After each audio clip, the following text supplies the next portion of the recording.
Our bar for others to trust us is really low, where the bar for us to trust others for some reason seems to be really high. And so actually, as leaders, we need to be able to demonstrate our expectations and go first. And we need to be trusting in order to be trusted.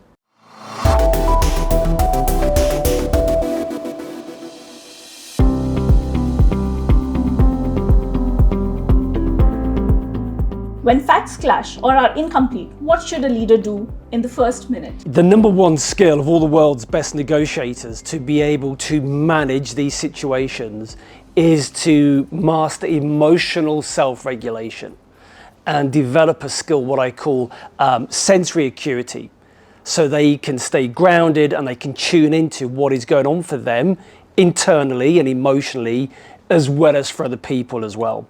Because so many of us, particularly when the stakes are high, we can allow ourselves to become emotionally hijacked, where the old fight and flight kicks in.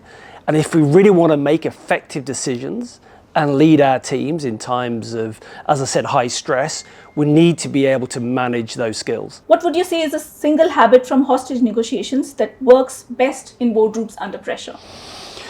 Well, there's so many crossovers from those life or death scenarios to the high stakes of the boardroom.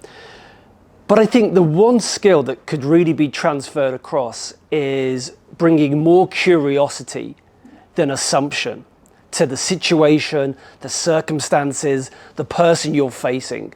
Because assumptions are like earplugs.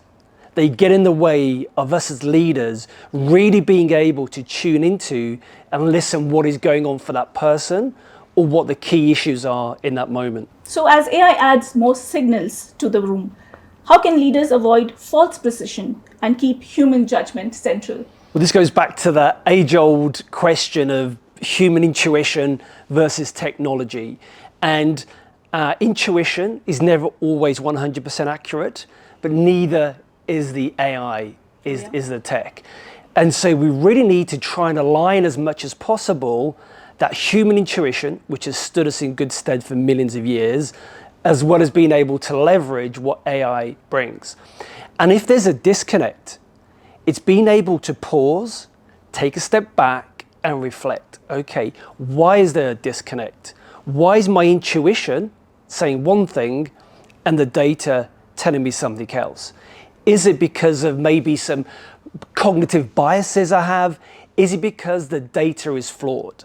And so I think, in my experience, very rarely does a decision need to be made in that instant without any time for any kind of reflection, even if it's just taking a second to pause and reflect. But then very often there could be chances of a bad call. How do elite teams run a no-blame debrief that actually changes behavior next time? Well, after an event, as part of a debrief, we would do an after-action review on every single case we were on. You know, we'd look at what went well, but also how could that be improved next time? What are the lessons identified in that? And I think it goes back to the trust question. You need to be able to create an environment of psychological safety in order for people to feel they can speak out and raise concerns if they've presented themselves and perhaps have got in the way of people performing at their best. But what I'll say is leaders can carry three things. They can do 3 steps that are going to really enable trust to be built and to minimize things going wrong. And if they do go wrong, how best to get the team together to overcome them, to stop them happening in the future. First one is, as leaders, you've got to be able to encourage your team and yourself to take the initiative and a calculated risk. Not reckless, but a calculated risk.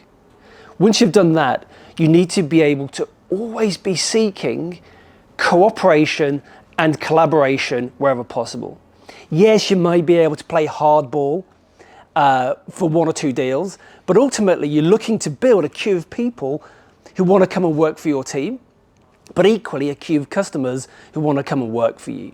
And so building that cooperation and collaboration is key. And the third element is that trust factor. And it's interesting with trust that our bar for others to trust us is really low, where the bar for us to trust others for some reason seems to be really high. And so actually, as leaders, we need to be able to demonstrate our expectations and go first. And we need to be trusting in order to be trusted. Thank you so much, Scott, for You're welcome. being here and doing this for us. Thank you. Thank you very much.